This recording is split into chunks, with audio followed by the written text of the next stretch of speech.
y le quiero dar la bienvenida a una persona muy especial para mí, lo dije en un principio, siempre en los programas que pude hacer y estar, siempre fue mi primer invitado, y si hoy estoy sentado aquí, gran parte es de él.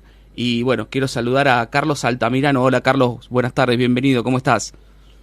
Hola Ari, hola chicos, ¿cómo están? Un placer, buenas tardes. ¿Cómo estás? Buenas tardes, bienvenido y muchísimas gracias por estos minutos, Carlos. No, es un placer, igual se demoró el vuelo, así que tengo tiempo. Ah, bueno, podemos hacer un ratito más entonces. Vamos con tiempo. Bueno, Carlos, primero, antes que nada, digamos, te voy a hacer un pedido al aire. Quiero que seas el padrino de nuestro programa. Por el momento vamos enero y febrero, digamos. Espero que la respuesta no sea negativa, así que bueno, te meto presión, pero bueno, es un placer que seas el primer invitado de nuestro programa. No, bueno, primero, gracias por el elogio inicial, y te lo dije personalmente muchas veces, me pone muy contento que hayas seguido el camino que alguna vez soñaste, creaste, craneaste, ideaste, dudaste hasta que tomaste la decisión de hacerlo, y evidentemente me pone muy contento que te esté yendo muy bien con este programa y con todo lo que está pasando últimamente, y ser el primer entrevistado me pone un poco de presión, me pone un poco vergonzoso también, pero lo asimilo, lo agradezco muchísimo, y ojalá entre enero y febrero, y si siguen mejor, me pueda perder una vuelta para allá por Bahía y me voy ahí a piso con ustedes a tomar unos mates. Sería fabuloso. Y bueno, de vuelta el agradecimiento. Y vamos a arrancar por algo. No vamos a hablar de básquet, algo importante en tu vida, ¿no? Importante no hablar de básquet de vez en cuando, claro, porque hablamos tanto en el trabajo o fuera del mismo, que a veces está bueno no hablar un poco de básquet para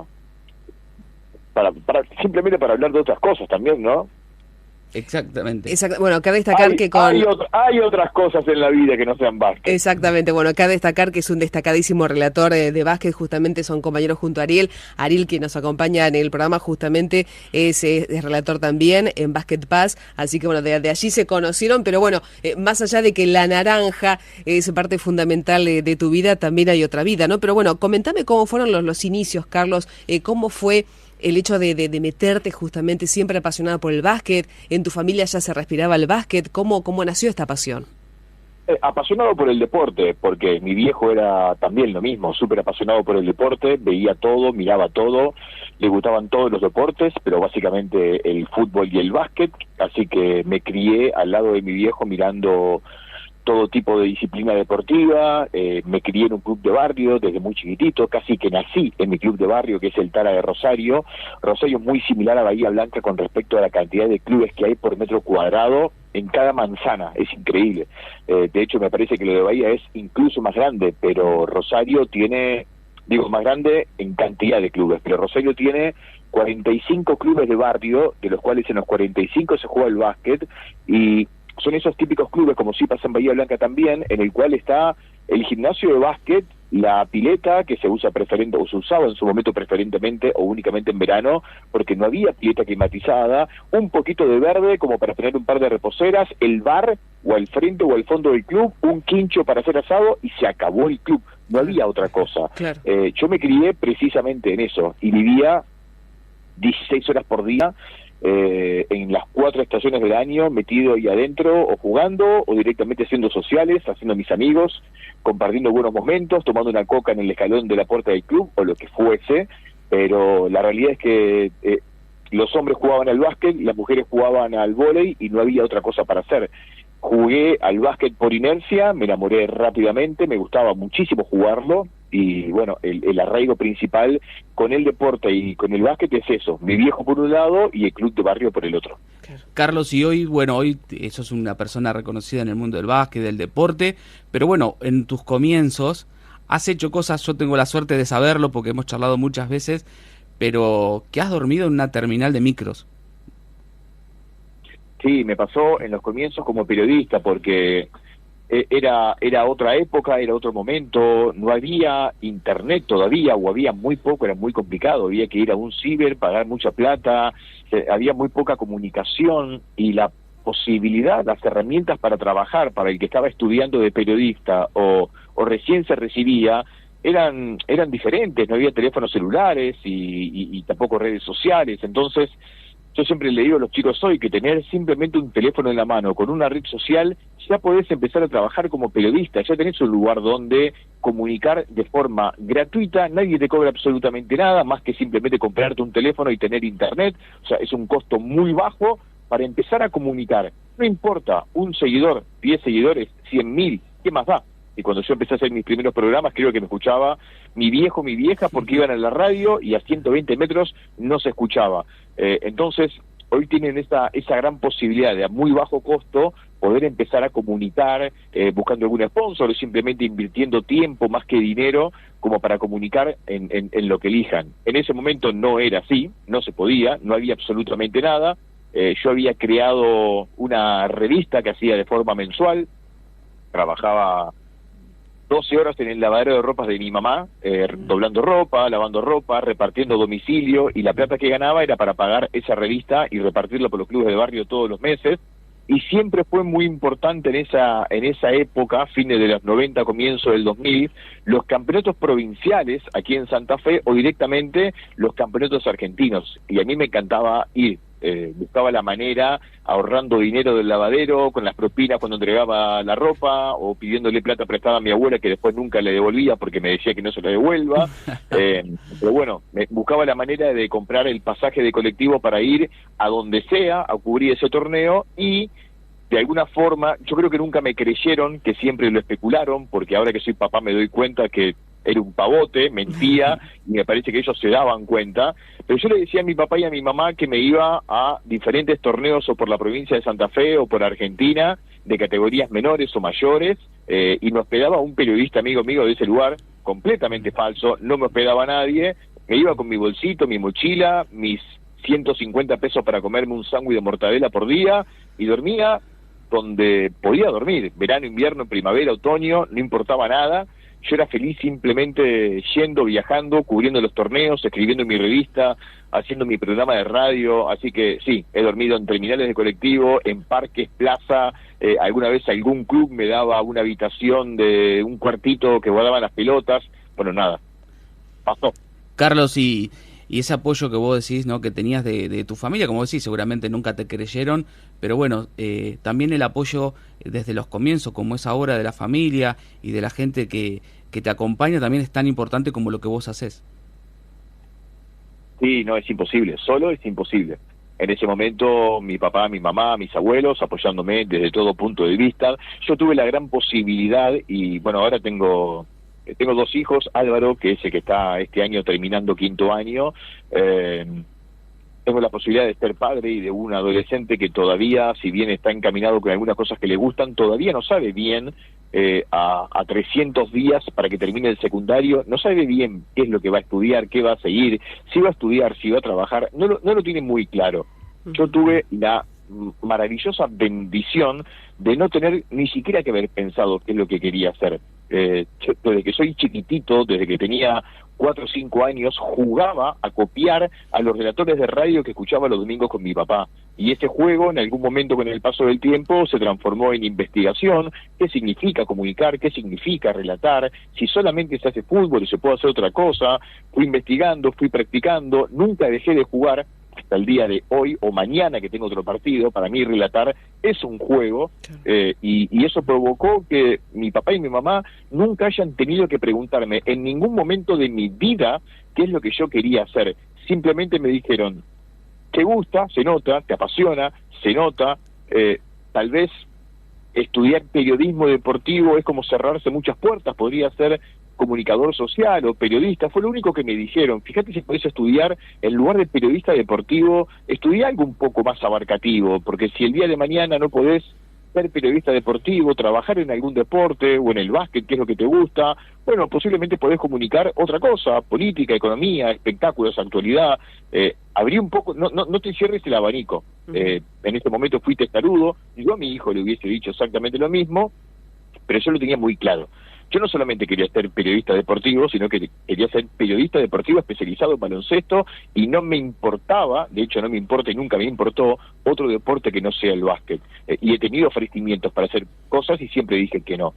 pero nunca tuve que pensarlo y el apoyo fue automático. En ese momento, en los inicios de mi familia y ahora de mi familia actual. O sea, yo soy un padre, o fui en sus momentos un padre bastante ausente, ahora un poco menos porque ya crecí, ya tengo la posibilidad de elegir a dónde voy, cuándo viajo, cuándo no, pero en su momento, los primeros 8 o 9 años de mis hijos, los veía muy poco, estaba más de la mitad del año viajando por todos lados, así que el apoyo de mis hijos y de mi mujer también ha sido clave.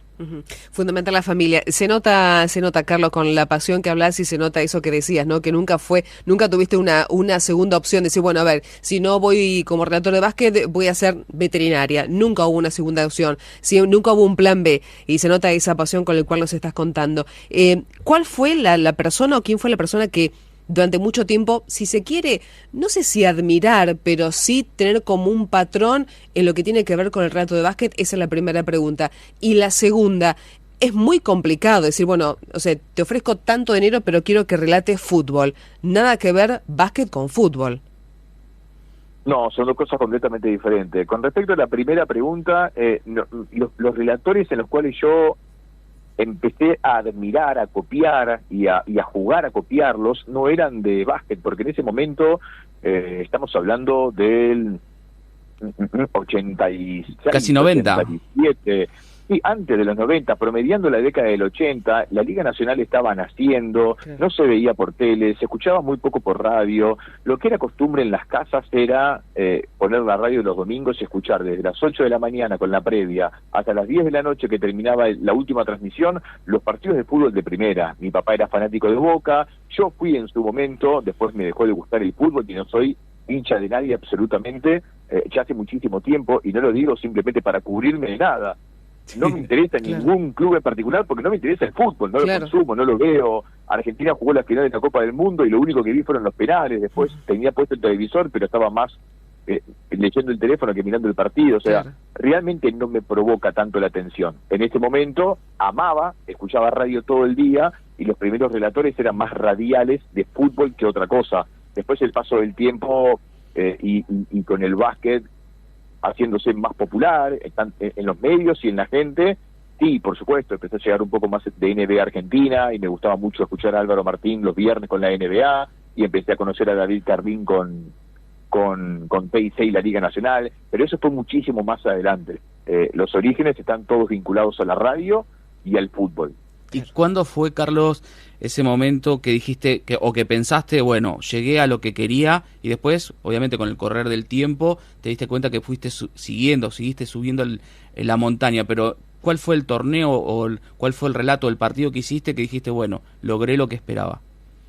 No, nunca, Ari, nunca, pero no porque todavía no logré lo que esperaba, sino porque desde hace muchísimo tiempo, tanto en el lugar donde empecé a trabajar, que fue Torneos y Competencias para DirecTV, hoy D-Sports, o los torneos que me tocaron cubrir, nunca, jamás de los jamases de mi vida, en mi preadolescencia y adolescencia, cuando ya sabía que quería ser periodista, relator, dedicarme al básquet, etcétera, nunca más imaginé que podía llegar a conseguir el 4% de lo que de todo lo que después terminaría pasando. O sea, ahora ya pasó muchísimo tiempo, ya trabajo hace más de 25 años, ya me acostumbré al lugar donde estoy, tanto en DirecTV como en Basket Pass, los roles que tengo, últimamente con la invitación de Prime para ser parte del equipo de trabajo en la NBA, que fue algo novedoso, diferente, y me motivó y me llegó en un momento excelente para reinventarme como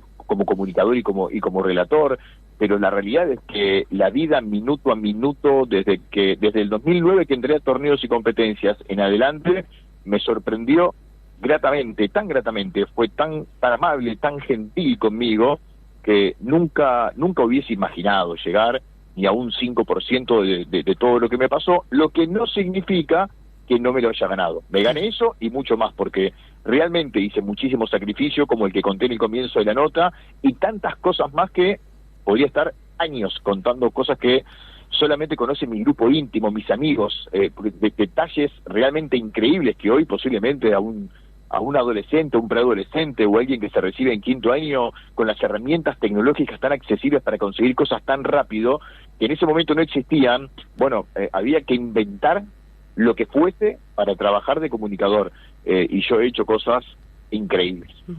Carlos, la última de parte, y agradeciéndote por supuesto la deferencia de estar con nosotros en nuestro primer programa y ser el padrino de Sol y Sonidos. Contame, se te acerca un joven y te dice, yo quiero relatar, ¿qué le aconsejas? ¿Qué le aconsejo?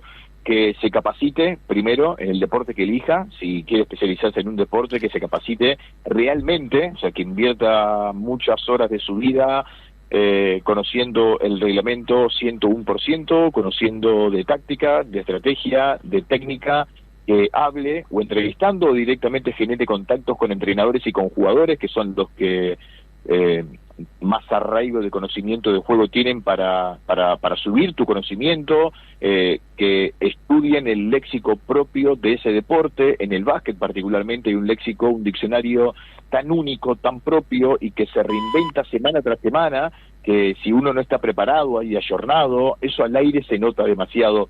No hace falta todo el tiempo estar hablando o comunicando como lo hace un entrenador o un jugador, pero sí que tenemos que saber esta terminología, porque o la escuchamos en los pasillos o en un partido o en un tiempo muerto, y tenemos que saber contarle a la gente de qué se trata esa palabra, esa frase, en un 99% vinculada con el inglés, porque sí, porque corresponde. Así que primero, que se capacite muchísimo. Segundo, que no pasa tanto, y lo hablo permanentemente con todos los que trabajan en Basket Pass, todos los chicos nuevos que están haciendo sus primeras experiencias, porque si un jugador invierte horas de su vida entrenando o en la cancha o en un gimnasio o lo que fuese, o cuidando su alimentación, siempre con el entrenamiento como herramienta principal para simplemente jugar 1 o 2 partidos por semana, ¿por qué un relator, un comentarista o un comunicador no tendría que hacerlo? ¿Por qué nosotros no entrenamos?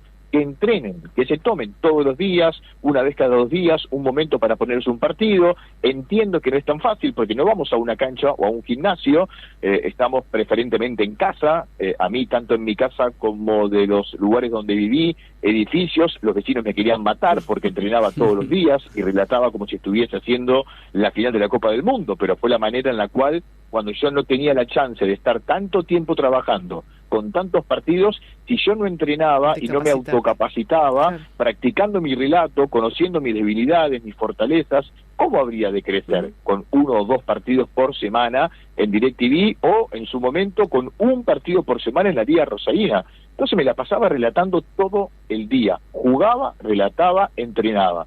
Y el punto número 3, que me parece importantísimo hoy, es simplemente que estudien inglés, pero ya no necesariamente para ser relator o para ser periodista o para ser comunicador. Estudiar inglés porque es la lengua universal, porque es lo que te va a aumentar la posibilidad, siendo periodista o sin ser periodista, siendo otra cosa, de que se te abran puertas profesionales completamente diferentes a que si no tenés claro el idioma.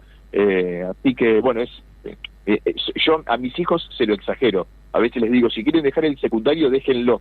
No sé qué van a estudiar el día de mañana. Ahora, inglés estudian. Álvaro está ya terminando, luego de 10 años yendo a un instituto privado. Agustín va por su 5º año y no tiene chance, por más que a veces le cueste, de abandonarlo, porque estoy convencido que es parte fundamental de su educación. Así que creo que esas son las 3 cosas que recomendaría. Bueno, Carlos, quiero agradecerte tus palabras, tu tiempo que te tomaste para estar con nosotros aquí en Sol y Sonido, en nuestro primer programa. ¿Y para cuándo el programa de cocina? Para cerrar. Oh, me encantaría. No, me encantaría. Yo estoy completamente convencido. Si no hubiese tenido la posibilidad de ser periodista y de trabajar de esto y de sostenernos económicamente con esto, estoy completamente convencido de que lo que alguna vez inicié como curso de cocina, porque me apasiona, porque me gusta, me moviliza y es mi principal cable a tierra junto con la música, cuando no estoy trabajando, cocinar y escuchar música, o las 2 cosas al mismo tiempo, son mi cable a tierra, como para desentenderme un poco de la parte profesional. Bueno, muy posiblemente hubiese estudiado esa carrera, lo que no significa, porque hablé con muchos cocineros, chefs, conozco, tengo amigos, sé que es muy sacrificado, que es muy complicado, que no es solamente la pasión por cocinar, sino que hay, bueno, como en todos lados, un montón de cosas que son paralelas, no son tan gratas, son muy complicadas. No sé si hubiese trabajado de eso, pero sí que me apasiona, sí que me gusta, y estoy convencido que cuando tenga tiempo o me jubile como periodista, voy a terminar el curso que alguna vez empecé porque, me encanta. Así que es un tema pendiente, Ari. Quizá algún día lo haga. ¿Por qué no? ¿Por qué no? Bueno, Carlos, nuevamente, gracias por tu tiempo. Y bueno, sos el padrino de Sol y Sonidos. Bueno, es hermoso, gracias, es un reconocimiento demasiado grande para mí, pero igual, como lo agradezco, también lo acepto, a disposición siempre, para vos, para el programa, y gracias por el cariño. Gracias, un abrazo, gracias. Buen viaje.